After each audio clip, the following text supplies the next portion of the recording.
कभी कभी पीरियड्स के दौरान जो बहुत ज़्यादा हेवी ब्लीडिंग होती है, क्या ये नॉर्मल है?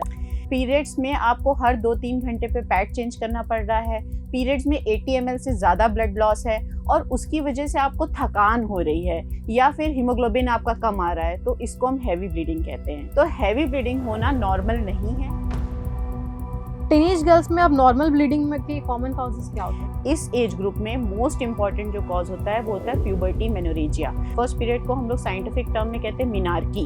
ठीक है, तो मिनार्की अटेंड करने के अगले 2-3 साल तक फीमेल्स के पीरियड इरेगुलर हो सकते हैं। उसका रीजन ये होता है कि पीरियड्स आने के लिए कुछ 2-3 चीजें हैं जिनका मैचुरेशन जरूरी होता है। ये जो यंग गर्ल्स होती हैं उसमें ये पूरी तरीके से ये एक्सेस मैच्योर नहीं होता है, जिसकी वजह से पीरियड्स इरेगुलर और हैवी हो सकते हैं। 20 से 40 एज ग्रुप में जो हेवी ब्लीडिंग हो रही है, जैसे कि 20 to 40 एज ग्रुप जो होता है वो रिप्रोडक्टिव एज ग्रुप हम उसको कहते हैं। रिप्रोडक्टिव एज ग्रुप का मतलब प्रेगनेंसी मोस्टली इसी एज ग्रुप में कंसीव करते हैं लोग। किस तरह की ब्लीडिंग को इमरजेंसी समझकर तुरंत डॉक्टर के पास जाना चाहिए? देखिए, इमरजेंसी तब समझना चाहिए अगर बहुत ज़्यादा ब्लीडिंग हो रही है, वो बहुत थकान हो रही, वीकनेस हो रही है, चक्कर आ रहा है आपको, तो ऐसे केसेस में तुरंत दिखाना चाहिए। मैम, कई बार हम देखते हैं कि ब्लीडिंग बहुत कम भी होती है। ऐसे कहना कि हाँ भाई पीरियड्स कम हो रहे हैं, ये नॉर्मल है, ये भी ठीक नहीं है।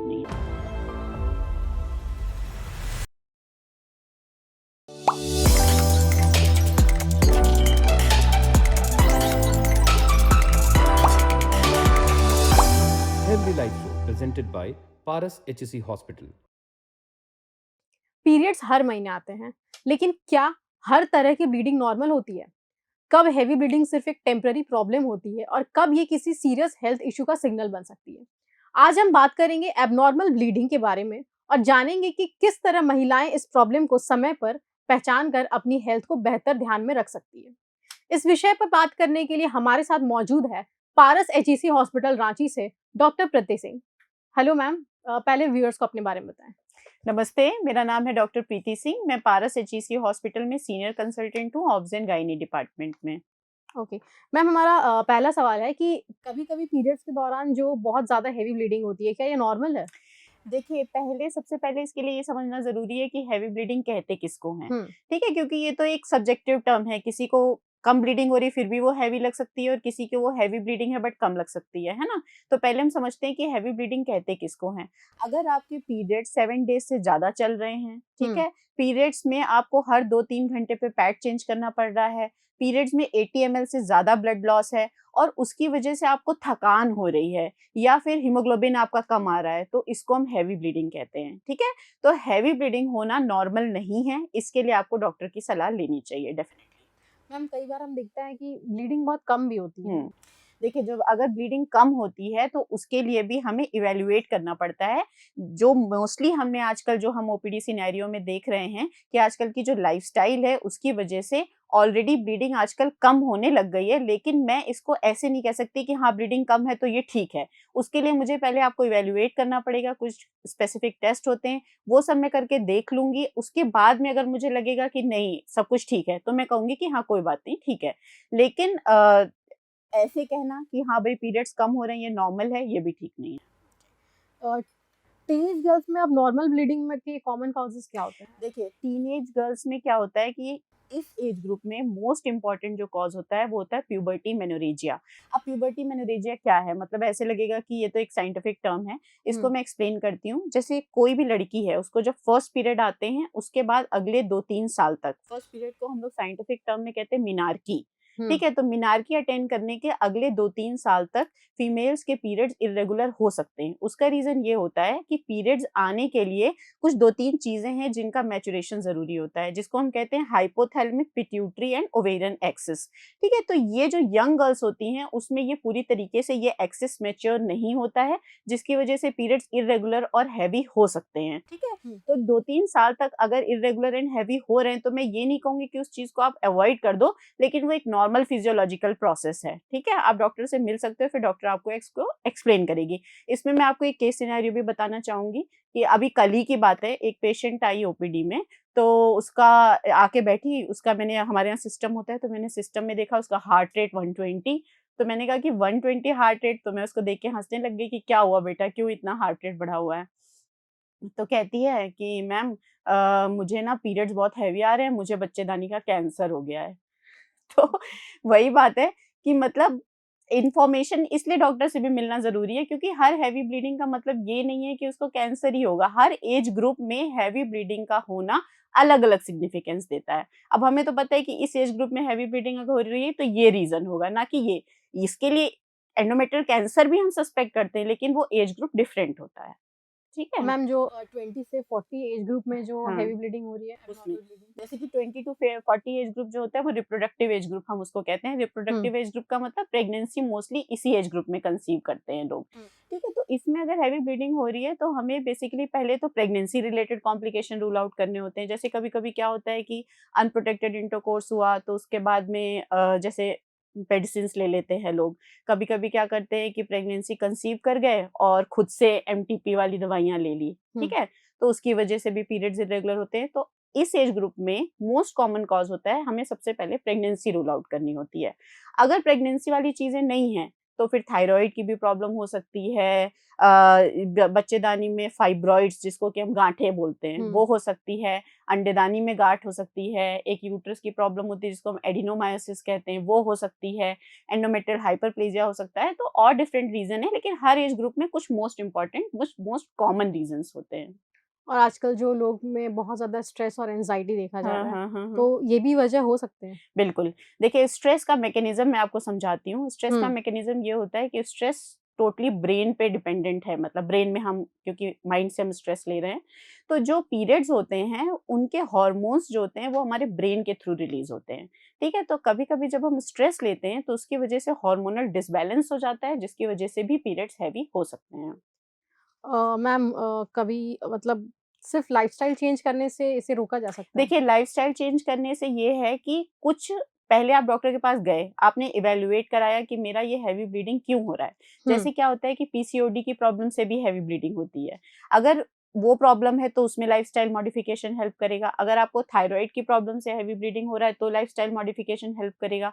अगर आपको स्ट्रेस की वजह से हो रहा है तो आपको एक्सरसाइज़, लाइफ़स्टाइल मॉडिफ़िकेशन ये सब हेल्प करेगा।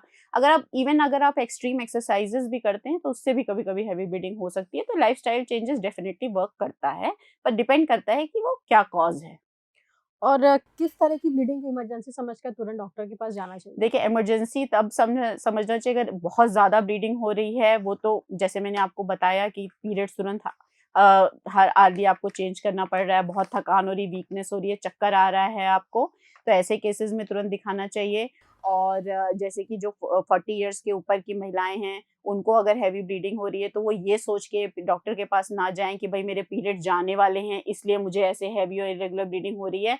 उस केसेस में आपसे डॉक्टर से मिलना बहुत ज़रूरी होता है, क्योंकि हमें कुछ चीज़ें रूल आउट करनी होती हैं कि ये क्यों हो रहा है। कई बार मेनोपॉज़ के बाद भी ब्लीडिंग होती है। हाँ, मेनोपॉज़ सबसे पहले समझते हैं मेनोपॉज़ कहते किसको हैं? हुँ, मेनोपॉज़ का मतलब होता है जब आपको लास्ट पीरियड आए, उसके पूरे 1 साल तक जब आपको पीरियड नहीं आया, तो हुँ, हम उसको मेनोपॉज़ कहते हुँ। हैं।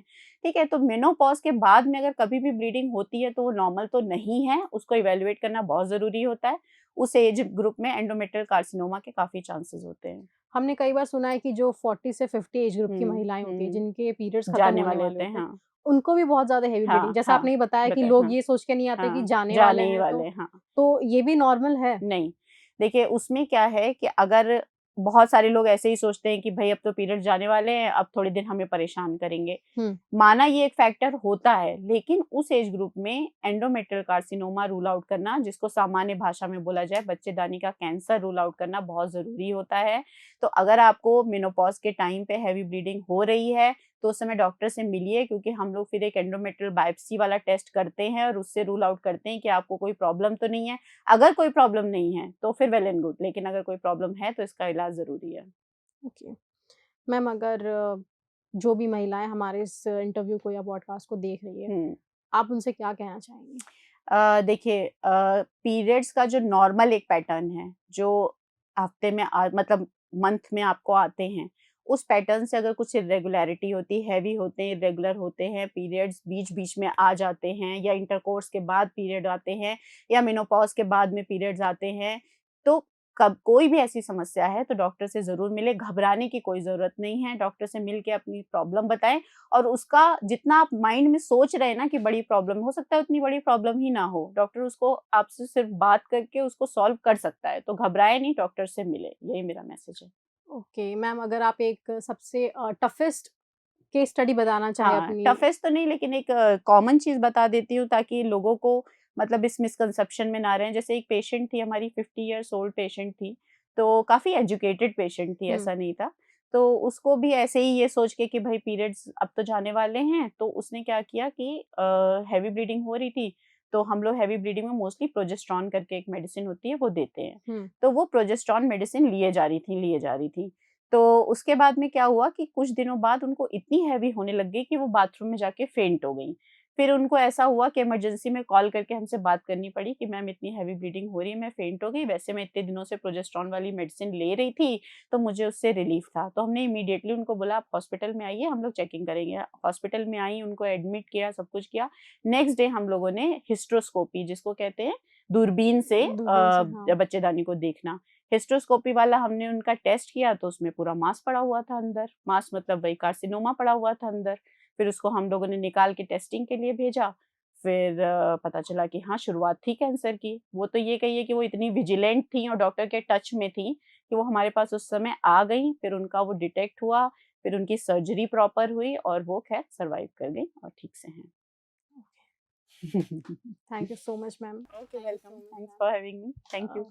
तो ये थे हमारे हेवी ब्लीडिंग से रिलेटेड कुछ सवाल-जवाब।